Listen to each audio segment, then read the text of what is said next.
Good morning. How many of you want to be understood every time you sent a message or spoke to a group? How many of you have tools or methods you fall back on to make sure that this happens? After this talk, you will have some tools to do just that. I've studied and I have learned what I have found to be the basic foundation of all written communication and interaction, and that is understanding your rhetorical situation. But first, before we go on, let's consider communication. What is communication? Communication is the imparting and exchange of information or news. Are you aware that over 80% of your time is spent communicating? 6.5 hours per day communicated at your work. That's close to 34,000 hours per year in a 20-year work year that you're just exchanging and imparting information or news, whether by conversation or by you writing a note, generating reports, typing emails, whatever that may be. It's always going to be a big facet of your work life and professional career. And this is probably where the communications break down. Not understanding your rhetorical situation in this context. See, most problems are blamed on specific individuals, people that are deemed to not know how to communicate. That's just the way they're born. That's just the way they are. And see, that's not the case. We are all communicators. Some just practice more than others.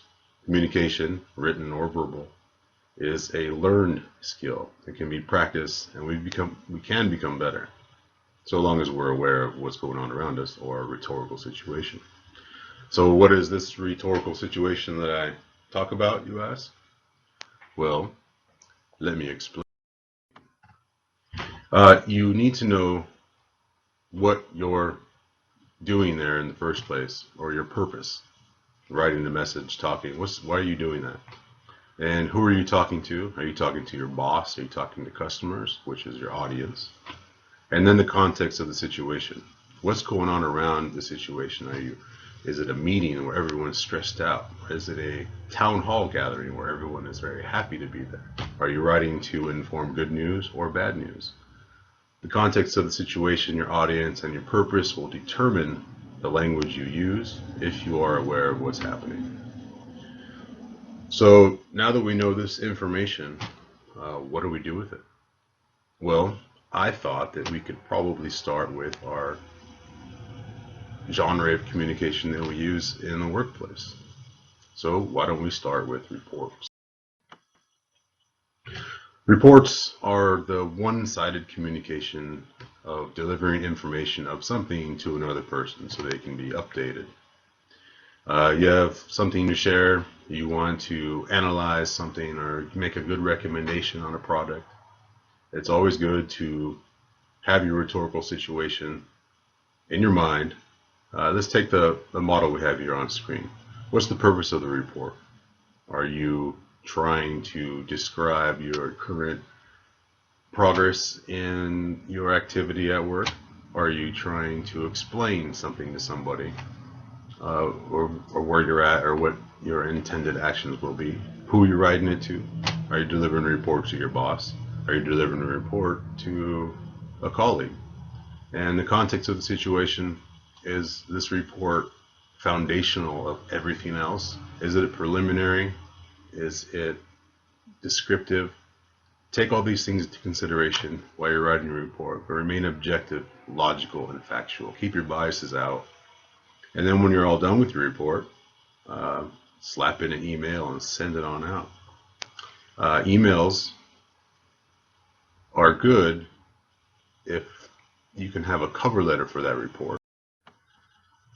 It's an informal way. You can't send a gigantic document email. It just won't work like that. Use emails to gather information or to respond to inquiries. Your rhetorical situation is, what is the purpose of your email? Are you responding? Are you inquiring? Who are you writing it to? Is it your boss? Is it your mom? And the context of the situation of the email, is this a sensitive matter? Is this a general response to a company-wide memo? When you're composing these emails, it still is a professional document if you're in the workplace. So make sure that you draft it and you revise, you proofread. You don't want to appear like you don't know what you're talking about, even though it is an email. As functional as they are, they still need to be professional. So the rhetorical situation on the emails is good to know, especially when you realize that an email is not the same as a face-to-face. So if you need to do something that's very important, you find yourself wanting to do a face-to-face presentation, we have a little bit of context there. So when you do a face-to-face presentation, your purpose with the rhetorical situation, what is the purpose of the presentation? Are you aspiring to learn, to describe, to teach? Who are you doing this for? Are you talking to department heads? Are you talking to colleagues? Are you talking to children? Are you talking to doctors? All this comes in with the context of what you're talking about. What's going on? What's the general feeling of the situation? It's important to know what you want to accomplish. It's important to remember what you want your listeners to remember. Know the audience and the reactions, and just make sure you know what's going on. And face-to-face presentations are a lot similar to customer interactions.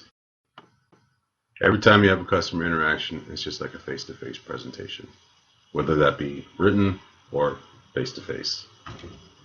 Being rhetorically aware of customer interactions, it's very important. The purpose of talking to a customer, if you don't know why you're talking to a customer, they won't know why they're talking to you. The audience is different. It could be an adult, a child, a business. In the context, what's going on? Why are these people talking to you? Why are they coming to you? Or why are you going to them? This is all determined your language of the written or verbal communication that you want to stand fit. So be professional. Be aware that you represent the company, and when customers write or speak to you, know what they're saying, read between the lines, and gather the tone of everything that they're talking about so you can respond in turn accurately and effectively. So, we have gone over rhetorical awareness for communication, over emails, face-to-face presentations, customer interactions, and reporting. Being aware of your rhetorical situation is very important to be an effective communicator. Now, I will take your questions.